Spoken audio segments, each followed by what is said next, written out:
Hey up everybody, welcome to the I'll Do Cycling YouTube channel, where today I am going to be previewing the Volta Algarve. This is one of my favourite stage races taking place in Portugal. It's got such a variety of terrain. We've got sprint stages, we've got a TT, and we've also got kind of some varying mountainous terrain. So let's go and look at stage 1, which will be the first sprint stage. And the main sprinters that we have here are Fabio Jakobsen and also Tim Merlier. These are two of the fastest sprinters in the world at the moment, and I think the main thing that's going to separate them is going to be their lead-outs. Of course, as of right now, according to Pro Cycling Stats, Fabio Jakobsen is without Michael Morkov, whereas Merlier does have an incredibly good lead-out. Seems to be entirely focused around him. He's got Oscar Riesbeek and also Alexander Krieger, who are both really good lead-out men. They led Philipsen to some great victories at the Volta last year, whereas Jakobsen without Morkov, how will he cope? Evenepoel did step in really good and being, I think, the third to last man for Jakobsen during the Volta Comunitat Valenciana, so likely between those two, but I will mention some others. We also have Jordi Meus, Ethan Hayter, and also Yuri Alaitao. For Caio Rural, he's a youngster who's coming from the tracks, so watch out for him. But ultimately, I think that Merlier will win the stage just because of his superior lead out. I think the team is solely focused around him because Quick-Step also have the dual ambition of needing to do well with Evenepoel in GC as well. Stage 2 is the first GC day that we'll see. It's a climb that we've seen before. Of course, there's a different approach last time. I remember this happening. Evenepoel won. And it was like a stepped kind of approach up to the finish line, whereas this is just kind of goes up 10.3 kilometers at just over 5% and then 7.7 kilometers at 6%.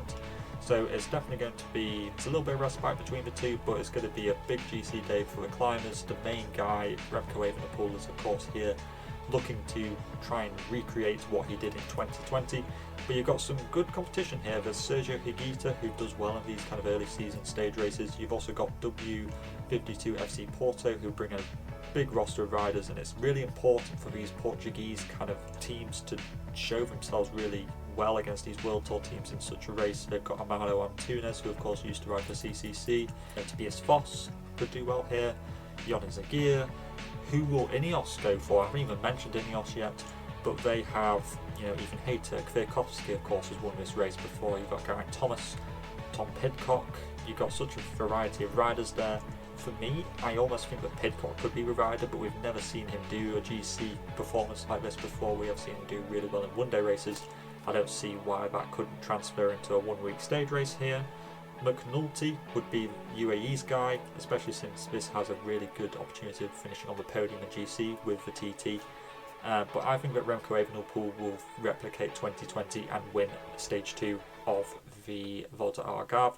Stage 3 is going to be the next sprint stage. Of course, more than likely Jakobsen versus Merlier. To keep it short, I do think that Merlier will pick up his second stage win of this race. I just think that the lacking of Morkov will leave Jakobsen perhaps not in the greatest position, and Merlier will just kind of attack and go from the front, and just Jakobsen might not be able to come around him. That's just my opinion. Let me know if you think differently down below.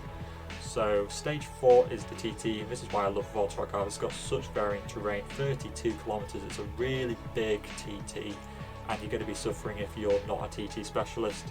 Evenepoel would come into this stage as the favourite, I think, but Kasper Asgreen is also here. His teammate Stefan Kung, the European Time Trial champion, is also here. But there's also Brandon McNulty, Ethan Hayter, who did well at that prologue at the Tour de la Provence just a few days ago, and then you've also got Tobias Foss, who has finished very highly in Giro time trials before. So lots of competition for Evenepoel here, but I think that he'll be pretty motivated to do well in this race, considering that he didn't win the Volta Comunitat Valenciana. I think that some time put in here in the TT will do him really good, and I think that he's just on a good level at the moment, perhaps a bit better than some of the other time trialists at the moment. Stage 5 is a really difficult finish. We saw Miguel Angel Lopez winning up here last time ahead of Dan Martin and Evenepoel in third place. It is just under 3 kilometers at just shy of 10%, so a really tough finish, lacking draft, so it's going to be a very kind of almost slower speed climb.